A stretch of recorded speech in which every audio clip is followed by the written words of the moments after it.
All right. Hello, good morning, good evening, and good night. I hope you guys are doing absolutely fantastic because today we're going to be talking about a stock or an ETF, I should say, a Yieldmax ETF, which I haven't really talked about on my portfolio that much because I do not own it. But what I want to do in this video is I want to cover AMDY.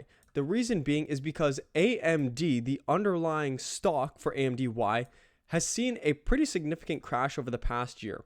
This negative 8.46% doesn't do all justice, as AMD was up at about $225 and has since then crashed, going down about 35 to 40%, now sitting at $127. This is an AI stock. This is an AI company. What we'll do is we'll kind of look at the company, what they do exactly, and I want to kind of mention something that some economists are kind of saying now we might potentially be looking at an AI crash in 2026, and I want to kind of just touch on that. And then as well, is this a good buying opportunity, or is this another Yieldmax ETF bust? So if that does sound good, we're currently up to 6,601 subscriber, passed over the 6,600 subscriber marker, so that is fantastic. 444 subscribers in the past, 228 days only. So thank you very much to everyone who subscribed. Welcome to the channel. As you guys might have noticed, I actually just put in some more cash into my portfolio, and what I've done, I converted it all into DLR.to. I'll be journaling these shares over to DLR.u.to, and that's about $7,000 Canadian. So that's going to be a sizable increase to my portfolio once I buy some more potentially Yieldmax ETFs.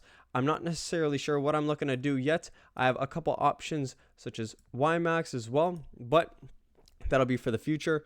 Definitely have a lot of cash that we're building up in our portfolio, which is exciting.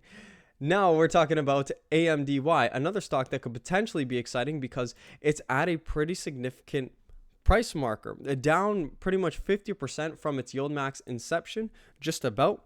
And AMD has performed pretty up and down over the past year. You could see it traded as low as, actually really we're really at the lows. And to be honest, the reason why I also made this video is because AMD is at a very significant level. So really the year lows are pretty close to $125 where we currently sit, and the stock price is at such a important support level. So you could see here it touched 100, and we'll call it $120, $125. And it touched this before. It had a sharp decline where AMD was able to bounce off this price, and now we're back at this level. You could see this was also a former resistance level that got broken through to the upside. So if we are to break through to this downside, I'm not really sure where AMD could go. It could potentially go a lot lower, but this is a very important support level. And if we break this, we're looking to see a lot more downside in AMD, and of course this means a lot more downside for AMDY. AMDY, the Yieldmax ETF, has actually been out here, if you look, since September 18th last year. If we go to September 18th on the 5-year calendar, you could see this was September 18th right here. Perfect. September 18th. The stock was trading at $107, AMD $107. Keep this in mind because AMD had this huge run up where it went from $107 all the way up to $225. If this is true, why did the Yieldmax version go from $19 only up to about $23?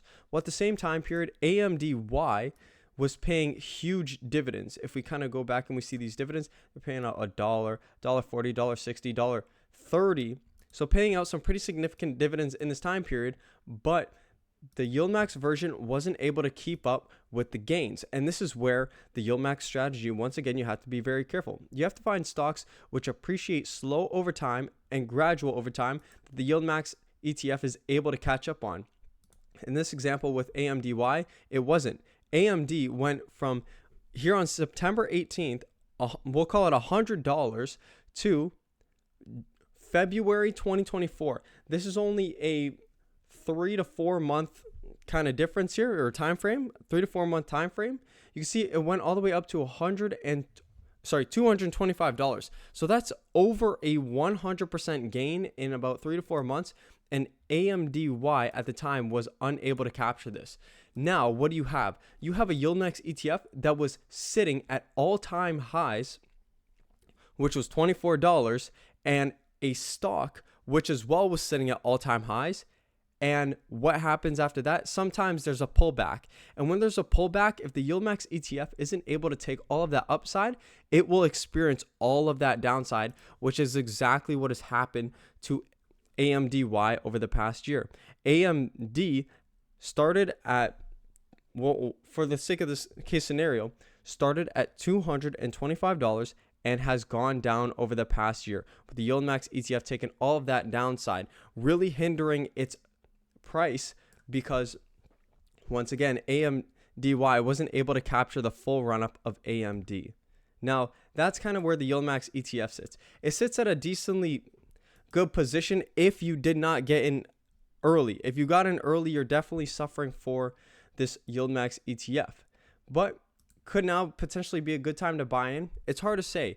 AMD is a $206 billion company. When I see their financials, to me, it doesn't represent a $200 billion company. You're seeing they're bringing in about $24 billion every single year. This is the current year.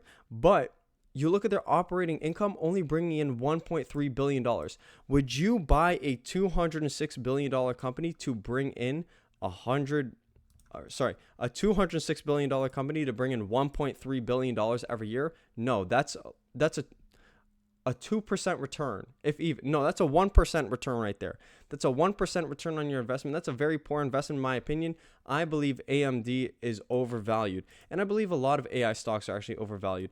And they've mentioned here on Yahoo Finance one kind of, I guess it was like a research article on an analyst mentioned that AI-fueled stock market bubble will burst in 2026. I don't know how true that is, but I do believe we're in some kind of AI bubble. Me personally, I believe we're in an AI bubble because all AI stocks are increasing at such incredible rates. You have ones like NVIDIA, even ones like Google as well, Amazon. All these companies play into AI, as you can see right here as well, Alphabet, Facebook as well. And their valuations are so high and they're driving the market. But is this growth in share price really backed up with results in terms of earnings? No, it's really off of emotions of investors. So I do believe we're in an AI bubble. Just to kind of go over what AMD does here, not to kind of change the subject, but they basically, long story short, Google sums it up best. They're a semiconductor company that designs, develops hardware for high performance computing, graphics, and visualization technologies. Basically, they make computer chips and they make certain products for computers in order to upgrade their hardwares and produce better, faster computers. That's what AMD does. But all in all, do I think this Yieldmax ETF is potentially a buy? It's very iffy. I think AMD, even at the current rate, is still very overvalued. I think that if AMD was to drop to markers such as $35, I think the Yieldmax ETF is a buy. And I put up mRNY and mRNA because this to me is a business that's almost failing. Moderna is a business to me that's almost failing. I don't think AMD is failing. I think it's only going to get bigger in the space in the future, but I do think at the current time period, it's a little bit overvalued. We will see where this goes, and we will see where the Yieldmax ETF goes. I'll keep track of this, and I'll keep you guys posted. So that's my opinion on AMDY and AMD, just to kind of give you guys a new Yieldmax ETF to look after. We're currently up to 6,601 subscribers, so please do subscribe if you enjoyed this video. Give this video a like. Just a short video for today, and thank you for sticking with me to the end. I hope you guys have a great day, and I hope to see you guys in the next video.